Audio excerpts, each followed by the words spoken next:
வணக்கம் மாணவர்களே, இன்னைக்கு நம்ம வந்துட்டு கற்றலுக்கான மதிப்பீடுங்கிற டாபிக்ல என்ன பார்க்க போறோம்னு பார்த்தீங்கன்னா, நீங்க எல்லாருமே பயிற்சி ஆசிரியர்கள், மாணவ ஆசிரியர்களான நீங்க நிறைய மதிப்பீடு முறைகளை பற்றி படிச்சுட்டு இருப்பீங்க. நீங்க ஆசிரியரான என்ன மாதிரியான மதிப்பீடு முறையை நீங்க பின்பற்றுவீங்க, உங்க பாடத்துறைக்கு ஏற்ற மாதிரி, வகுப்பு சூழலுக்கு ஏற்ற மாதிரி எந்த மாதிரியான ஒரு மதிப்பீடு முறையை பின்பற்ற போறீங்க அப்படிங்கிறத பற்றி தான் இன்னைக்கு நம்ம டிஸ்கஸ் பண்ண போறோம். சரிங்களா? இந்த டிஸ்கஷன்ல உங்களுக்கு எந்த மாதிரியான மதிப்பீட்டு முறை சிறந்தது, அது எந்த வகையில சிறந்தது அப்படிங்கிறத பற்றி நீங்க சொல்ல போறீங்க. புதிய மதிப்பீட்டு முறை, பழைய மதிப்பீட்டு முறை, அந்த மாதிரி தான் நான் ஒரு ஆசிரியராக மாணவர்கள் மதிப்பீடு செய்வேன். அதாவது இப்போ ஒரு மாணவர் சிறந்தவங்களா இருந்தாலும் சரி, படிப்புல குறைவா இருந்தாங்களோ அவங்கள அந்த ஈக்குவலா எல்லாரும் ஒரே மாதிரி படிக்கணும் அப்படிங்கிற மாதிரி தான் நான் மதிப்பீடு செய்வேன். இப்போ ஒருத்தவங்க படிக்கிறதே இல்லைங்கிறதுக்காக அவங்க கரெக்டாக பண்ணாலும் தப்புங்கிற மாதிரி நான் மதிப்பீடு செய்ய மாட்டேன். அவங்க அவங்க மேற்படுத்தி இருக்காங்கல்ல, கொஞ்சம் உயர்ந்து மதிப்பெண் பெற்றிருப்பாங்களா, அவங்கள மாதிரி இவங்கள மதிப்பீடு செய்வேன். அவங்க ஏதாவது தப்பு பண்ணாலும் அது நெக்ஸ்ட் டைம் திருத்திக்கிற மாதிரி தான் மதிப்பீடு செய்வேன். கொஸ்டின் பேப்பர் இப்போ ஒரு பாடம் முடிஞ்சுன்னா அந்த பாடம் சம்மந்தப்பட்டமான கொஸ்டின் எடுப்பேன். அந்த ஒரு எக்ஸாம் நடக்க போகுதுன்னா கொஞ்சம் முன்னாடியே சொல்லி, இப்போ இது படிச்சுட்டு வந்திருக்க, எல்லாமே படிச்சுட்டுவாங்க, ஆனால் இது கொஞ்சம் இம்பார்ட்டன்ட் அப்படின்னு சொல்லி தான் நான் மதிப்பீடு செய்வேன். அதாவது எல்லாருக்கும் ஏதாவது புரியலன்னா அவங்களுக்கு புரிஞ்சு வச்சுட்டு தான் நான் எக்ஸாம்ஸ் வைப்பேன். எல்லாத்தையும் ஒரே மாதிரி தான் எல்லா மாணவர்களும் ஒரே மாதிரி தான் நம்ம மதிப்பீடு செய்வேன்.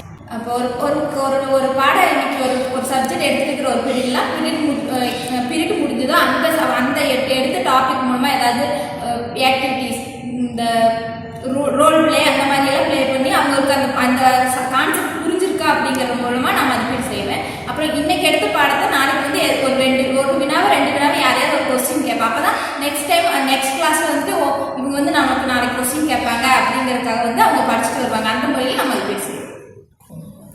அனைவருக்கும் வணக்கம். இன்னைக்கு நான் இப்போ மாணவ ஆசிரியரா என்னோட மதிப்பீடு முறை என்ன அப்படின்னு பார்த்தோம்னா, நான் என்னோட கணினி அறிவியல் பாடம் எனக்கு எப்படி இருக்கணும்னு பார்த்தா, ஸ்டூடெண்ட்ஸ் கிட்ட ஃபுல்லாக தியரிட்டிக்கலாக இல்லாமல் ப்ராக்டிக்கல் ஓரியன்டாக மதிப்பீடு செய்யறதுல நான் ப்ரிஃபர் பண்ணுவேன். ஏன்னு பார்த்தோம்னா, கம்ப்யூட்டர் போகும்போது ஃபுல்லாக கோடிங்காகவும் இந்த லாங்குவேஜுக்கும் சின்டாக்ஸ் அதை பேஸ் பண்ணியே ஃபுல்லாக இருக்கிறதுனால அவனுக்காக அதை தியரிட்டிக்கலாக சொல்றதுனால அவங்களோட ஸ்கில்ஸும் பண்ண போகிறதுல சப்ஜெக்ட் நாலேஜ் வளர போகிறது.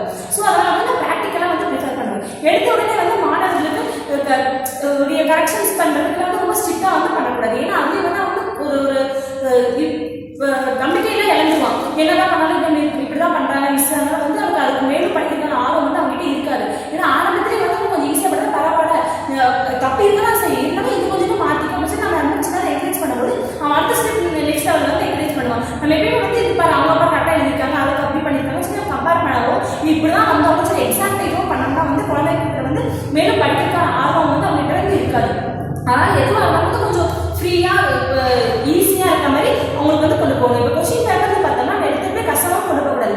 ஈஸியாக இருக்கிறது ஈஸியாக தான் இருக்குது, இது மட்டும் நல்லா படிச்சுக்கணும் படிப்பான். அப்போ தான் நாளைக்கு படிக்கணும். பார்க்கும்போது கஷ்டமாக இருந்துச்சு, இது என்னன்னா ரொம்ப கஷ்டமாக இருக்குது, இது என்னன்னா ஆரம்பத்தில் அது என்னன்னு கூட தெரியாமலேயே உள்ள என்னன்னு பார்க்காமலே ஒதுக்க ஆரம்பிச்சிருவான். அப்படி கொஞ்சம் ஈஸியாக கொடுக்கும்போது போக போக கொஞ்சம் கொஞ்சமாக கஷ்டமாக இருக்குது, கொஞ்சம் கொஞ்சமாக எடுக்கும்போது அந்த சுமை தெரியாது. அப்போ ஈஸியாக அவன் படிச்சுக்க முடியும். தேங்க்யூ. நான் மாணவ ஆசிரியராக தமிழில் எப்படி கற்றுக் கொடுக்குறேன்னா, அவங்களுக்கு இலக்கிய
முறைகளாக நம்ம பயன்படுத்தி சொல்லிக் கொடுத்தோம்னா வகுப்பறை சூழலும் சிறப்பாக இருக்கும், மதிப்பீட்டு முறைகளும் சிறப்பாக இருக்கும். எப்பயும் போல வைக்கக்கூடிய தேர்வு முறை இல்லாமல்